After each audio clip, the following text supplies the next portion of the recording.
আল্লাহ পাক রব্বুল আলামিন বলতেছেন,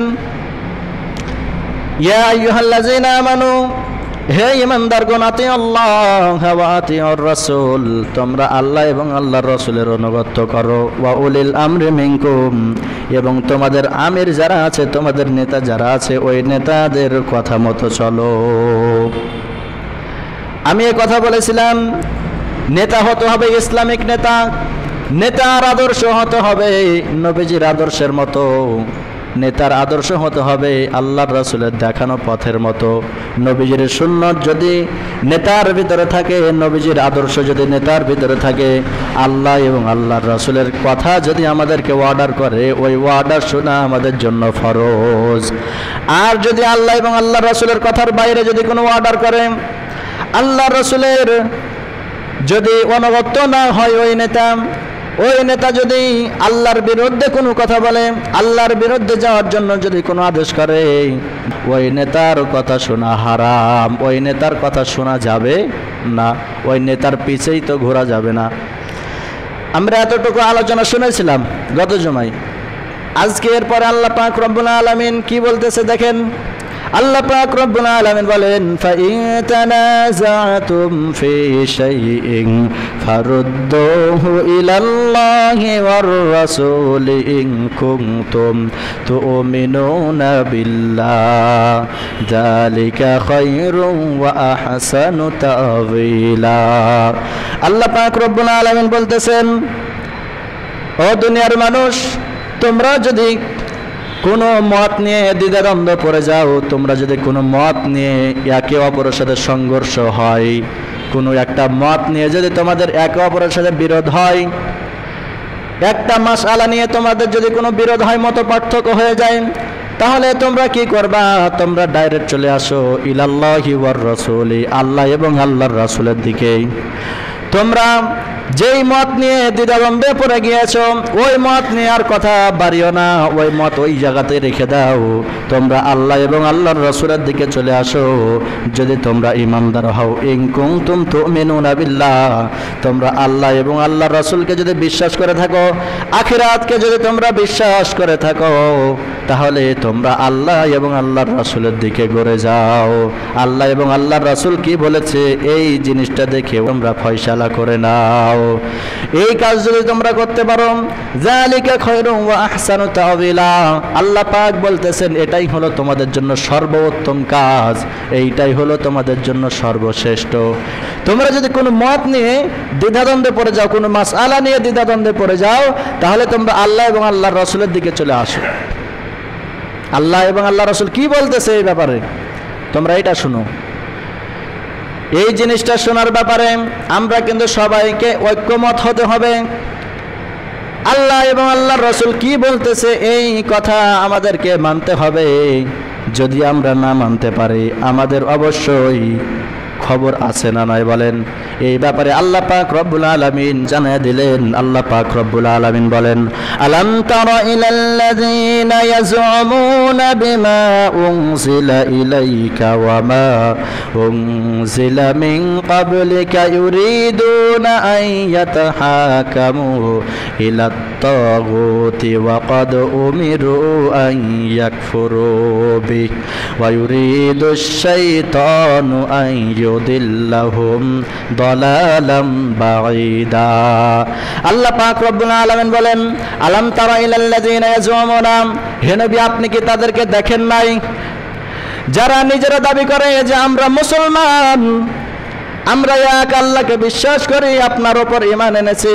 আল্লাহ পাক বলতেছেন, ও নবী আপনি কি তাদেরকে দেখেছেন যারা দাবি করে যে আপনার উপর আমি যা কিছু নাজিল করেছি সব কিছু বিশ্বাস করি, এবং আপনার পূর্বে যেই কি জিনিসগুলো নাজিল করেছি ওই সব কিছু আমরা বিশ্বাস করি। কিছু কিছু মানুষ আছে আল্লাহ দেখাইতেছে। এরপরে আল্লাহ পাক বলেন, ওয়া ইউরিদুনা আন ইয়াতাহাকামু ইলাত তাগুতি ওয়া ক্বাদ উমিরু আন ইয়াকফুরু বি। আল্লাহ পাক রব্বুল আলামিন বলতেছেন, ও নবী আপনি তাদেরকে দেখবেন কোনো মত নিয়ে যদি বিরোধ হয়, যদি তারা কোনো জায়গাতে ফেসে যায়, যদি তাদের ভিতরে কোনো ঝগড়া ফাসাদ লাগে, তাহলে তারা মীমাংসার জন্য কি করে জানেন?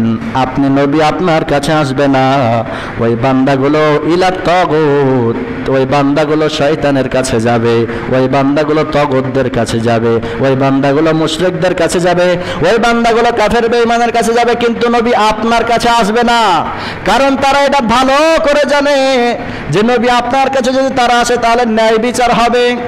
কিন্তু তারা আপনার কাছে না এসে যারা শয়তান, যারা মুশরিক, যারা কাফের, ওই বান্দাগুলোর কাছে যাবে এবং বিচারের ফয়সালা চাবে। ও নবী আপনি এটাও শুনে নেন, ওই বান্দাগুলোকে এই কাজ করতে মানা করা হয়েছে যে তোমরা কোনোদিন তাগুতের কাছে যাবে না। তোমাদেরকে আদেশ করা হয়েছে তোমরা তাগুতের কাছে যাবে না, তোমরা মুশরিকদের কাছে কোনো বিচার সালিশ করার জন্য যাবে না। এরপরেও তারা ওই জায়গাতেই যায়। এরপরে আল্লাহ পাক বলতেছেন ওয়ায়ুরিদুশ শাইতানু আইয়ুদিল্লাহুম দালালাম বাঈদা। আল্লাহ পাক এরপরে বলতেছেন যেই শয়তানগুলোর কাছে যায় তারা, ওই শয়তানগুলো চায়, তাদের মনের আশা যে তারা তাদেরকে পথ ভ্রষ্ট করে এমন দূর নিয়ে যাবে, ওই পথ ভ্রষ্ট করে দূরে নিয়ে যাওয়ার কারণে ওই বান্দা যেন আর পথ গেলা খুঁজে না পায়। যে বান্দাগুলোর কাছে তারা যাইতে চাইতেছে, যে শয়তানগুলোর কাছে যাইতে চায়, যেই তাগুতের কাছে যাইতে চায়, ওই শয়তানগুলো মনে মনে চিন্তা করতেছে তাদের ইচ্ছা যে তাদেরকে পথ ভ্রষ্ট করে পথ পাল্টিয়ে দিয়ে এমন দূরে নিয়ে যাবে, বহু দূরে নিয়ে যাবে, যেই পথ থেকে তারা আর কোনোদিন ফিরে আসতে পারবে না। এই জায়গাতে তাফসীরকারক মুফাসসিরিন ইকরাম একটা সুন্দর ঘটনা নিয়ে এসেছে। আমি ঘটনাটা বলে আমার বক্তব্য আমি শেষ করব। ঘটনাটা হলো সুন্দর একটি ঘটনা। একজন মুনাফিক মার্কা মুসলমান আর একজন ইহুদি জমি নিয়ে দ্বন্দ্ব লেগেছে। কোনো ব্যাখ্যাতে এসেছে, কোনো মুফাসসিরিন ইকরাম বলেছে জমি নিয়ে নয়, টাকা পয়সা নিয়ে তাদের মধ্যে বিরোধ লেগেছে, টাকা পয়সা নিয়ে ভেজাল লেগেছে। ওই ইহুদি ব্যক্তি বলতেছে আচ্ছা চলো যাই, তোমার নবীজির কাছে যাই। এইবার মুসলমান মুনাফিক মার্কা মুসলমান বলতেছে না না, যাওয়া যাবে না। এই প্রায় ঘটনা আমরা সবাই জানি, আমি সংক্ষেপে বলতে চাইতেছি। ওই ইহুদি বলতেছে নবীজির কাছে যাব, মুসলমান বলতেছে নবীজির কাছে যাব না। দেখছেন আয়াতে আল্লাহ যা বলেছে এই ঘটনাটা মিল আছে না নাই?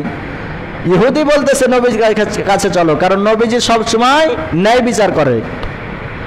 আর মুনাফিক মার্কা মুসলমান বলতেছে, অথচ উনি বিশ্বাস করে নবীজিকে, আল্লাহর কিতাবের উপর বিশ্বাস করে। তারা দাবি করে আমরা বিশ্বাসী, আমরা সব বিশ্বাস করে, কিন্তু বিচার মীমাংসার জন্য নবীজির কাছে যাইতে চাই না। শেষ পর্যন্ত তাদের মধ্যে কথা হলো নবীজির কাছেই যাব।